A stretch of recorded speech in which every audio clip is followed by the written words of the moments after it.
Good evening. You're now with me, Shoshmato, for TVS Nightline, and here are the headlines for tonight. Sarawak marks another huge milestone as it exports 20,000 metric tons of methanol to the global market. Meanwhile, 4 motorists were killed and 5 others injured in a freak accident on Jalan Sujong Baru, Kuching, earlier today.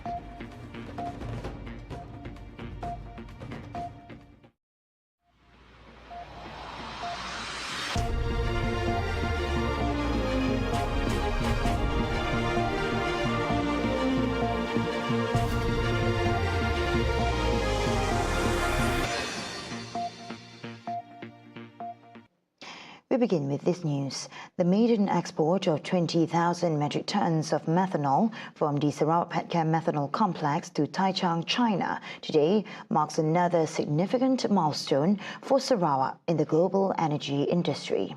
Sarawak Premier Dato' Padi Tan Sri Abang Johari Tun Openg said the achievement further strengthens Sarawak Petchem's status as a major supplier in the international methanol market. Saya melihat kejayaan Sarawak Petchem yang telah dapat mengeluarkan metanol, satu-satunya kilang pengeluaran metanol di dunia ini, tak banyak di dunia. Dan hari ini juga saya menyaksikan metanol kita dari Sarawak ekspor ke negara China dengan 2 buah kapal tadi, iaitu sebuahnya membawa 10,000 tan metanol.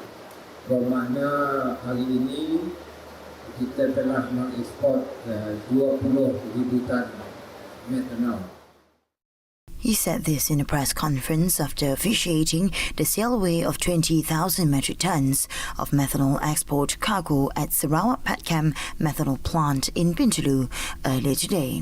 Abang Johari said the achievement is testament to the Sarawak government's commitment to optimize its abundant natural gas resources to spur economic growth and create more job opportunities for locals.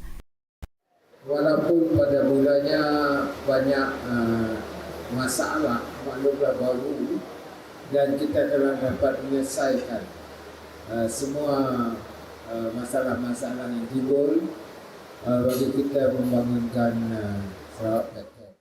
He also stressed that the move not only enhances Sarawak's competitiveness on the global stage, but also paves the way to the more environmentally friendly green methanol initiative. The global methanol market is estimated to be worth nearly $31 billion in 2023 and projected to surpass $38 billion in 2028, with a compound annual growth rate of 4.2% from 2023 to 2028. Sarawak continues to strengthen its commitment towards green energy with the launch of the Green Methanol Project, aligning with the global energy transition agenda. Sarawak Premier Dato' Padi Tan Sri Abang Johari Tun Openg stated that the project marks a strategic step for Sarawak to expedite efforts in reducing carbon emissions and developing cleaner energy sources for a sustainable future. Ia akan menjadi satu bahan untuk industri perkapalan, bermakna bunkering facility will be held in this area. According to Abang Johari, green methanol has a huge potential of becoming the main fuel of various sectors, including the shipping industry. The launch of the Green Methanol Project once again proves Sarawak's commitment to becoming a pioneer of clean energy. Dan bagi kita Sarawak, kita memainkan peranan yang penting dalam kita membantu negara Malaysia dari sudut tenaga kerja. Sarawak Premier Dato' Petinggi Tan Sri Abang Johari Tunopeng is leaving it up to the vanguard of young leaders to continue the post-COVID-19 development strategy or PCDS 2030 and beyond. He said he hopes the strategy will act as a roadmap for them to uphold and continue the state's development legacy after the conclusion of this long-term plan. Selepas 20, 30. Itu saya tak tahu. Saya dah berumur 74 yo. Walaupun aksen muda. Bermaknanya ada 5 tahun lagi 20-30. Tapi PBB dan GPS mesti ada pimpinan pelapis.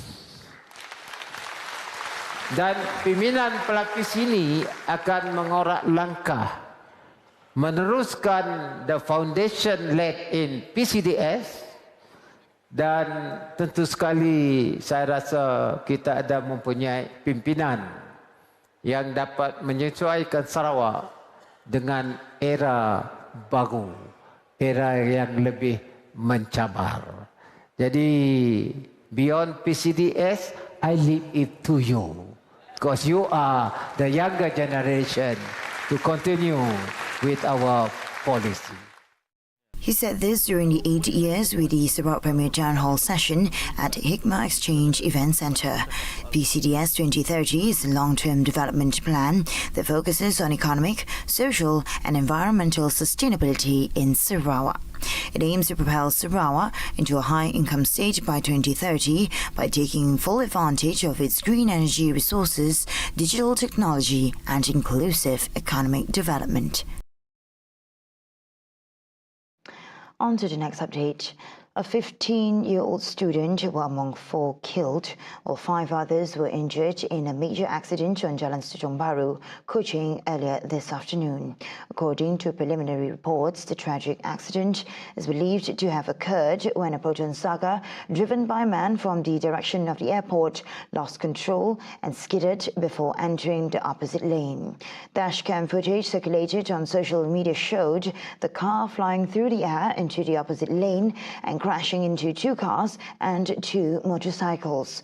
A spokesman for the Sarawak Fire and Rescue Department said the department managed to extricate the trapped victims. Other victims were confirmed dead by the Malaysian Ministry of Health at the crash site and handed over to the police for further action. Meanwhile, all critically injured victims have been taken to hospital for further treatment. Police investigation into the crash is now underway.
Welcome back. The Transport Ministry is evaluating the feasibility of implementing a new speed limit control system to jack control to ensure drivers adhere to road speed limits. Deputy Transport Minister Dato' Hasbi Habibullah explained that the system calculates the average speed of vehicles using data collected from 2 specific points. He added that the system is being developed in collaboration with the Road Transport Department and the Royal Malaysian Police. Kadang AES pun mereka ni juga, dia tahu after certain berapa meter dia pujut balik. Walau kamera tu 24 jam, after certain distance dia tahu kamera dah tak boleh capture. dia pecut balik. Ya. Tapi memang kementerian ada dah merangka tentang bagaimana mungkin nak ambil average speed limit. Ya, yang tengah pun difikirkan lah oleh JPJ dan juga mungkin polis dan sebagainya, di mana kamera antara point A ke point B itu kita akan tahu the average speed dia travelling. We are working on this. Ini juga telah pun diamalkan di beberapa negara lain juga. Ini juga satu kaedah lagi lah, ya, untuk diadakan di tempat kita ini. Dan semua ini tidak lain dan tidak bukan, semua berusaha untuk dibuat mengurangkan, ya, keadaan jumlah kemalangan di jalan raya yang mengerikan lah.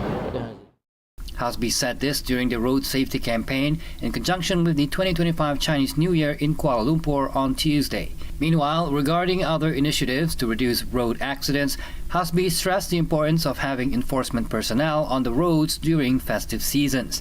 He noted a concerning trend of increased road accidents in November 2024, with over 5,900 cases and more than 4,000 fatalities involving motorcyclists and pillion riders.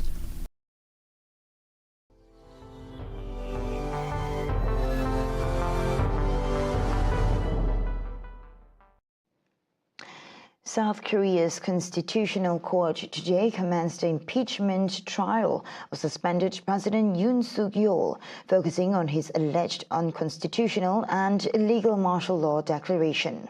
This follows Yoon's December 3rd attempt to use military force to block lawmakers from overturning his suspension of civilian rule, plunging the nation into its worst political crisis in decades.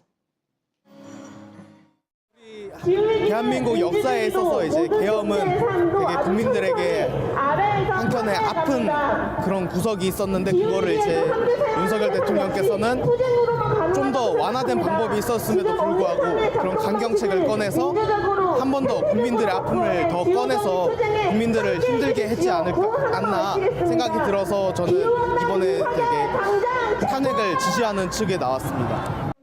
저는 여성들이 사회적 약자이기 때문에 더더욱 사회적 참사나 차별에 더 예민할 수밖에 없다고 생각하거든요. 그래서 저도 여성으로서 뭐 임금 격차나 성차별 문제에 계속해서 친구들과 많은 대화를 나눠왔었고, 근데 같은 세대지만 2030 남성들은 그런 성차별이나 이런 거에 있어서 확실히 동의하지 않는 그런 게 계속 있었고, 그런 게 여성 혐오나 페미니즘에 대한 혐오로 계속 우리 사회에 있었고, 그런 원래 보수화돼 있고 우익화돼 있던 그 집단이 이제는 계엄령까지도 옹호하는 극우 세력이 됐구나 같은 느낌이 사실 들어요. 그래서 Yoon, impeached and suspended from office, has remained in his residence, resisting arrest with the help of his presidential security team. Meanwhile, the acting president has urged negotiations to resolve the crisis as lawmakers also impeached Yoon's interim replacement last month, deepening instability. The trial, scheduled for 5 sessions, will primarily assess the legality of Yoon's martial law bid. The court has 180 days starting December 14th to deliver its ruling. And those were the updates on TVS Nightline. I'm Shilajamato. Thank you for watching and have a good night.